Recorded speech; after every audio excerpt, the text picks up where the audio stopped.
Sometimes you don't build who you are, you build yourself, not to break.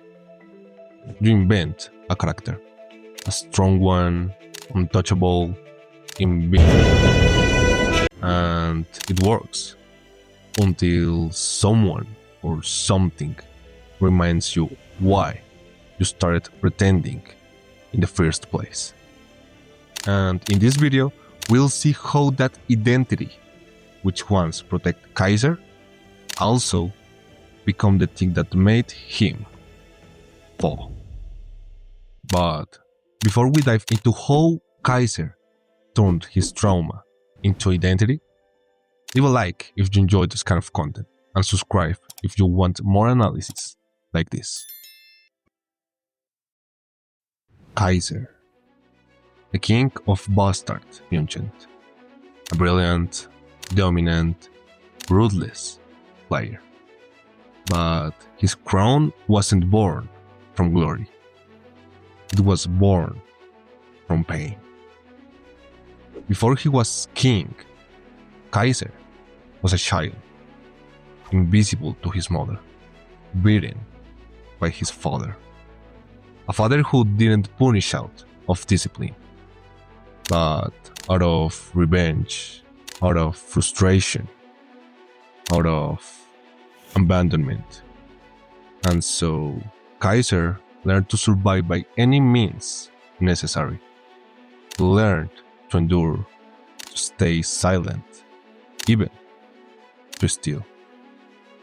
But one day, he found something different. A ball.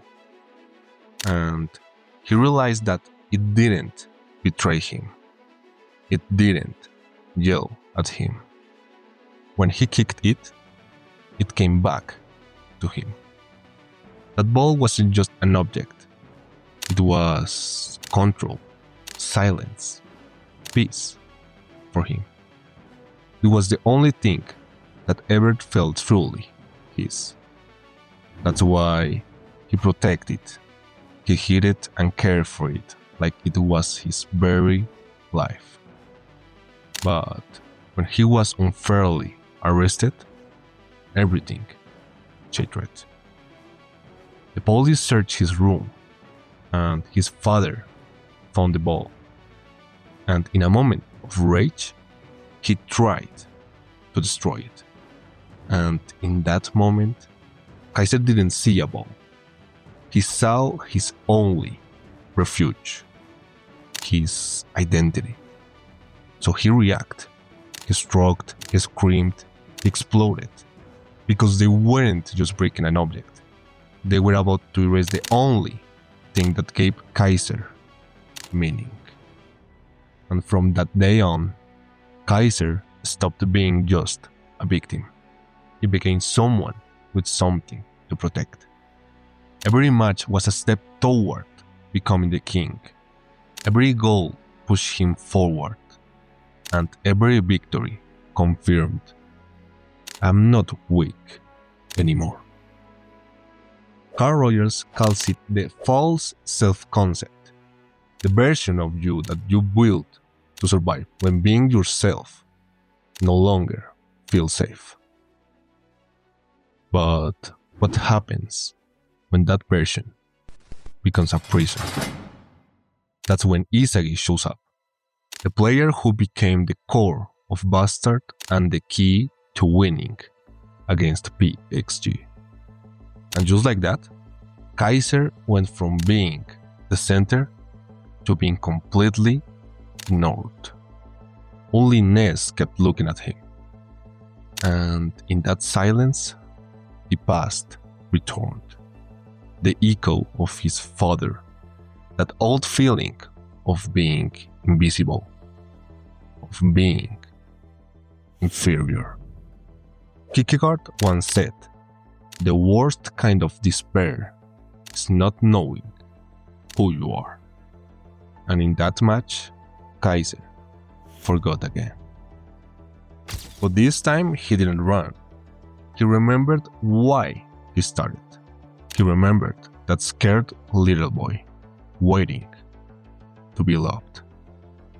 And then something new happened.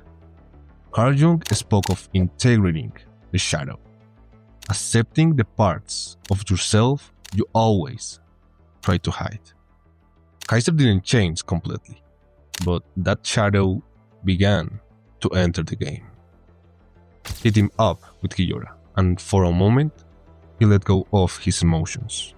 He used his past as fuel, and thanks to that, he scored an almost impossible goal.